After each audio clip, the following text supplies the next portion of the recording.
Hello everyone! This week I thought it might be fun to revisit the Gamera series. So in this video we're going to talk about the third entry, 1967's Daikaiju Kuchusen Gamera Tai Gyaosu, or Giant Monster Dogfight Gamera vs. Gyaos, directed by Noriaki Yuasa.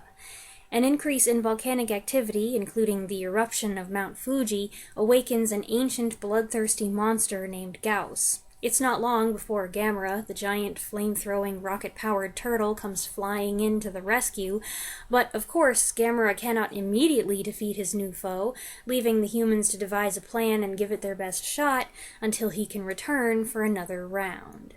Some of you may recall that on past occasions I have bypassed Gamera vs. Gyaos in favor of reviewing later films in the series. A couple people were miffed about that, but as I explained before, I had already seen Gyaos twice as a villain in 2006's Gamera the Brave and in 1995's Gamera Guardian of the Universe, and I wanted to see what other antagonists the series had to offer. However, when I went to pick a movie this week, I found it so hard to choose between Gamera vs. Jiger and Gamera vs. Zigra, which both looked pretty nuts, that I decided to go with Gamera vs. Gyaos instead to get it out of the way once and for all, and I figured enough time had passed that Gyaos would be interesting to me again.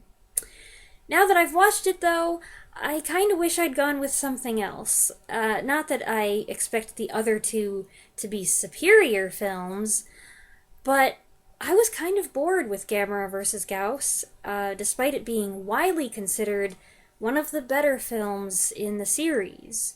It seems like there's a lot going on, but it really boils down to just two storylines connected by location. Number one, the monsters showing up, fighting each other, and making a mess, and number two, a standoff in negotiations between a group of villagers and a corporation building an expressway through their land. The villagers have been holding out for a bigger deal, but when Gyaos sets up shop in their backyard, they find themselves in a pickle because they want to get as much money as possible for their property, but now they're afraid and want out as soon as possible. So basically, this is real estate and infrastructure. Exciting stuff for kids. Interestingly, the film doesn't seem to take one side or the other. I would expect it to favor the villagers, but they're the ones acting greedy and destructive, and the main character is the foreman of the expressway project who is torn between moving forward with construction and negotiating with the crafty villagers, so I'm not sure what I'm supposed to think about that. Meanwhile, this being a Gamera film, much of the focus is on the little boy, Eiichi. He is prominently featured, for better or worse. He is the first one to identify Gamera, who later rescues him from Gyaos and lets him ride on his back. He gives a detailed report of what he saw and heard to a committee, and all the grown-ups take his account very seriously, which is probably the hardest thing to believe in the whole film. He's not a bad kid. He does a decent job acting scared, and he's even kind of cute in a vulnerable, babyish way. But it was hard for me to not find him irritating. I try not to hate on the little kids in these movies. I feel like that is low-hanging fruit. I feel like they get enough hate from everybody else on the internet, and, you know, they're just children. They can't really help being loud and acting kind of dumb sometimes, so I think it's unfair to criticize them for that. But this kid did try my patience.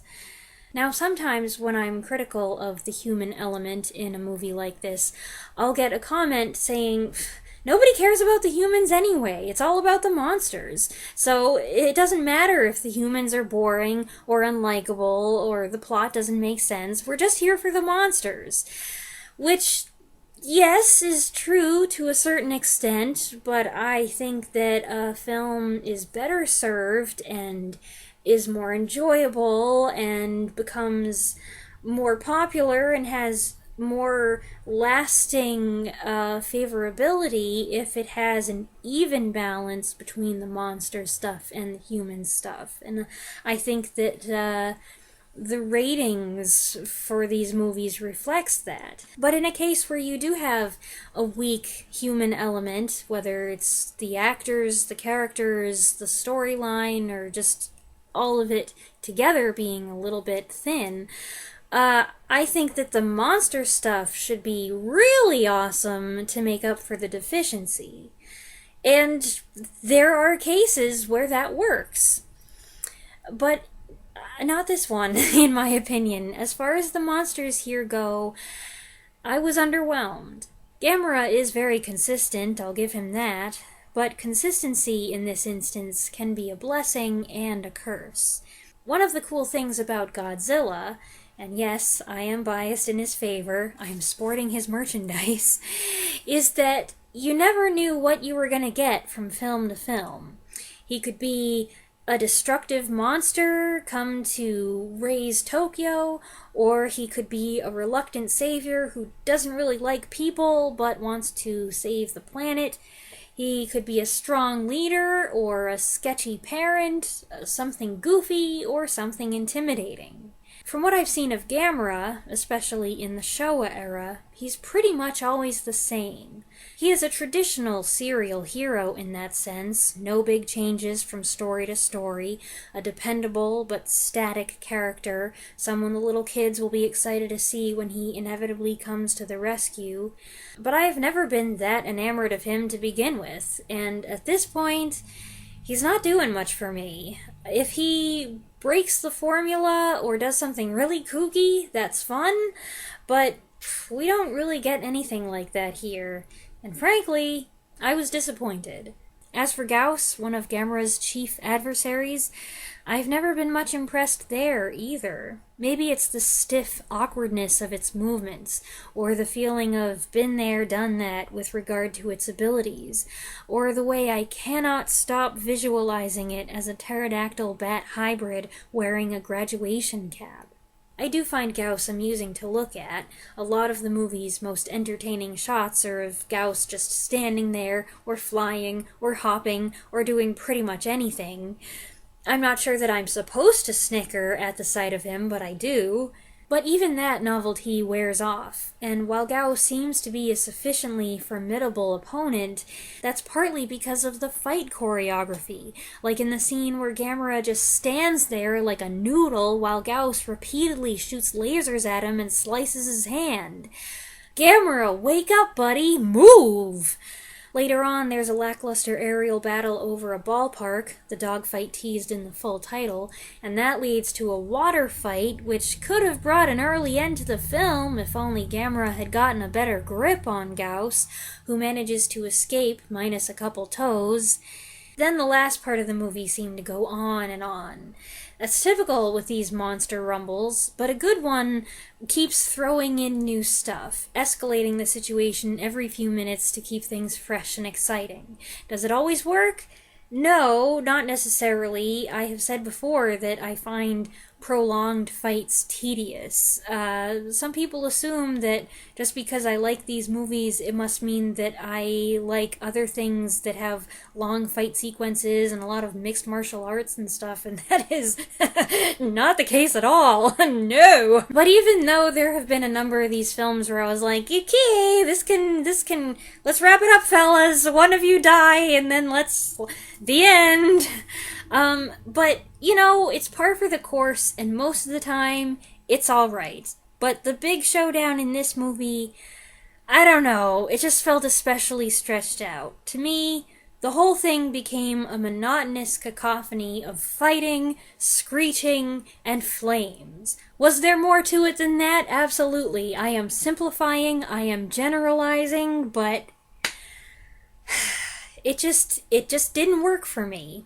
And as far as the noise goes, I've complained before about how noisy the Gamera movies are. I don't know what it is that makes them different. The sounds they made these monsters make are... Godzilla movies have their strange roars and sound effects, but these ones... It's just an awful racket. It's very unpleasant to listen to. You got Gamera, his... I'm falling apart here. Gamera, from the beginning, from the very first movie, I felt like, wow, that's the roar you guys are going with? And then Gyaos emerges, and he squawks, and it's awful. And then the humans They make a lot of noise too. They're hollering at each other. You got the kid. Gamera! Gamera! Gamera!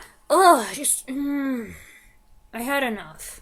Now, you know me, I can almost always find some positives, and the film has its fun and absurd moments. Like the scene where Gyaos is introduced. This was great. Eiichi leads a reporter into a cave that is emitting a pulsating green glow. When rocks begin to rain down, the reporter abandons the terrified kid to save his own skin, only to be snapped up himself in an excellent villain reveal.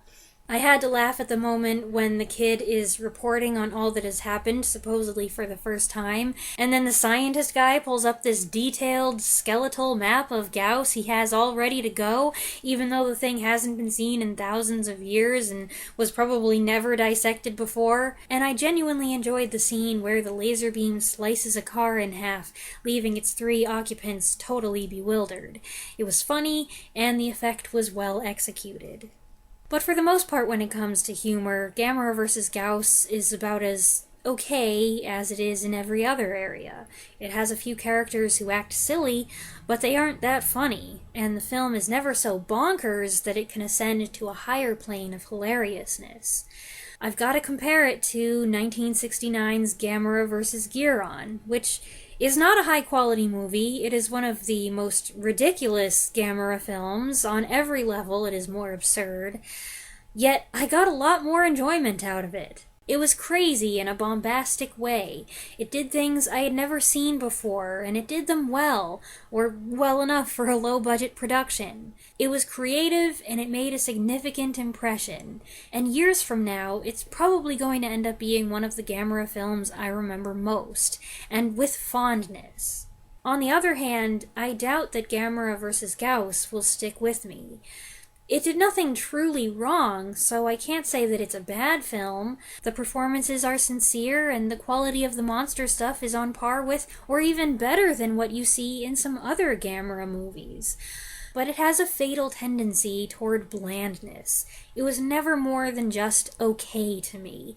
It was neither good enough nor wacky enough to make itself memorable. But of course, that is just my opinion. I know that others feel differently about this one. Like I said, it is considered one of the better films in the franchise. And if you're in that camp, that's okay. If this one's a winner for you, I think that's great. I'm glad that you had a better experience with it than I did. Not that I hated it. I just felt lukewarm about the whole thing. Either way, I hope you enjoyed this video, and whatever your thoughts and feelings about this film are, I hope that you'll share them in the comments below. I look forward to hearing all that you have to say, and I'll see you next week with another review. Thanks for watching.